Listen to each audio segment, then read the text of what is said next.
Oke, baik. Assalamualaikum warahmatullahi wabarakatuh. Perkenalkan, nama saya Landan Jailani dari Prodi Sistem Informasi tingkat 1 kelas B. Oke, untuk sekarang saya akan mempresentasikan mata kuliah pengantar manajemen, dimana untuk kali ini saya akan mempresentasikan dari hal bab komunikasi. Jadi komunikasi itu adalah berasal dari bahasa Latin yaitu communis yang artinya sama, dan ada juga yang berarti membuat sama.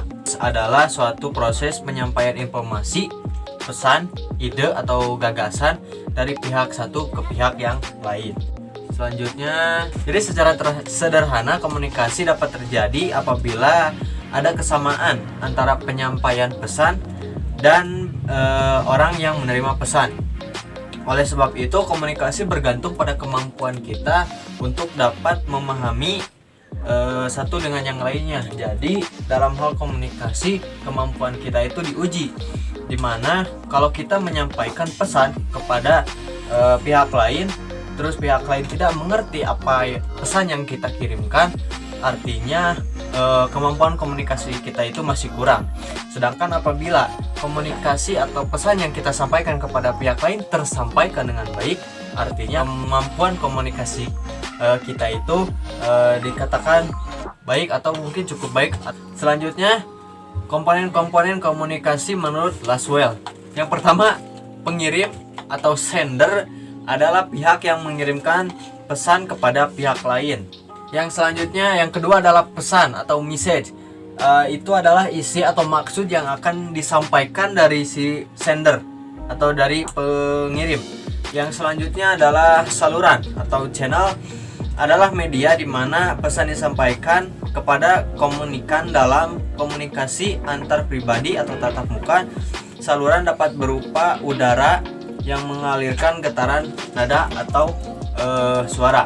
Sedangkan mungkin kalau dalam media online gitu, mungkin salurannya itu atau channelnya itu dapat berupa aplikasi ataupun juga dapat langsung telepon gitu, seperti itu. Dan yang keempat adalah penerima, adalah pihak yang menerima pesan dari pihak lain, dan tentu itu adalah komponen yang paling utama adalah salah satunya pengirim dan penerima. Tentu juga ada pesan yang akan disampaikan. Dan selanjutnya yang kelima, umpan balik atau feedback, adalah tanggapan dari penerima kepada pengirim. Dan yang keenam, aturan yang disepakati para pelaku komunikasi tentang bagaimana komunikasi itu akan dilakukan atau disebut juga protokolnya. Oke, selanjutnya secara ringkas proses berlangsungnya komunikasi bisa digambarkan seperti berikut ini.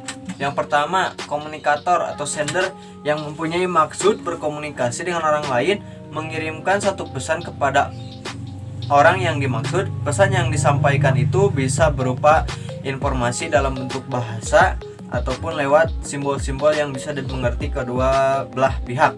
Jadi si sender ini atau yang memberikan pesan ini mempunyai pesan tentunya yang akan disampaikan kepada si penerima. Yang kedua adalah pesan atau message atau sesuatu yang akan disampaikannya itu apa. Dan yang ketiga adalah media, melalui media apa disalurkannya. Seperti tadi bisa melalui media online atau secara tatap muka langsung. Komunikan atau penerima menerima pesan dari yang telah disampaikan dan menerjemahkan isi pesan diterima ke dalam bahasa yang dimengerti komunikan itu sendiri, yang kemudian memberikan umpan balik.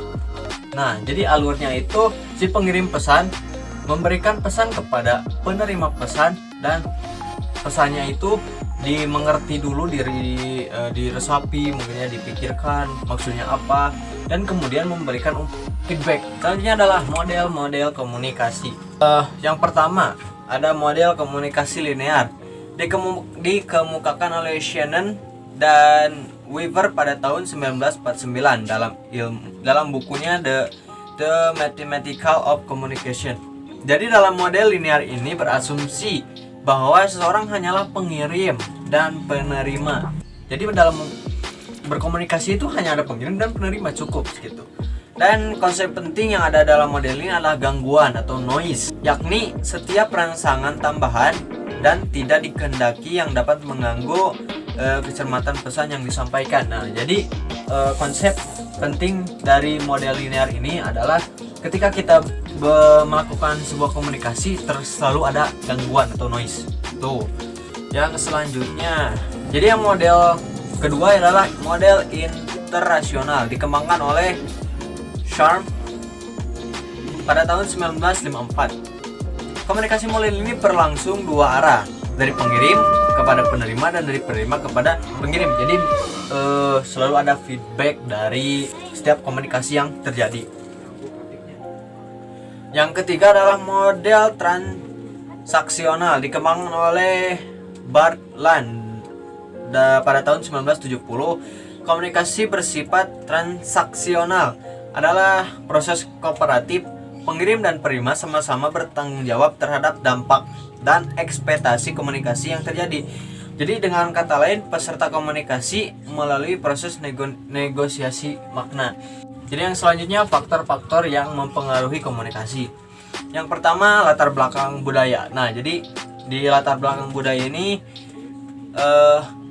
interpretasi suatu pesan akan terbentuk dari pola pikir seseorang melalui kebiasaannya, sehingga semakin sama latar belakang budaya antar komunikator dengan komunikan, maka komunikasi semakin efektif. Nah, jadi untuk di latar belakang budaya ini kita merujuk pada kebiasaan yang terjadi antara komunikator atau pengirim kepada komunikan atau penerima pesan, yang akan membuat komunikasi itu akan lebih efektif karena dilatar belakangi dengan kebudayaan yang sama. Selanjutnya, ikatan kelompok atau grup. Nilai-nilai yang dianut oleh suatu kelompok sangat mempengaruhi cara mengamati pesan. Mungkin bisa diberikan contoh antar keluarga dan keluarga yang lainnya itu, atau antara tetangga gitulah mungkin. Yang ketiga, harapan. Harapan mempengaruhi penerimaan pesan sehingga dapat menerima pesan sesuai dengan hal yang diharapkan. Nah, jadi untuk harapan ini mungkin dari si penerima mengharapkan pesan yang disampaikan si pengirim itu apa gitu.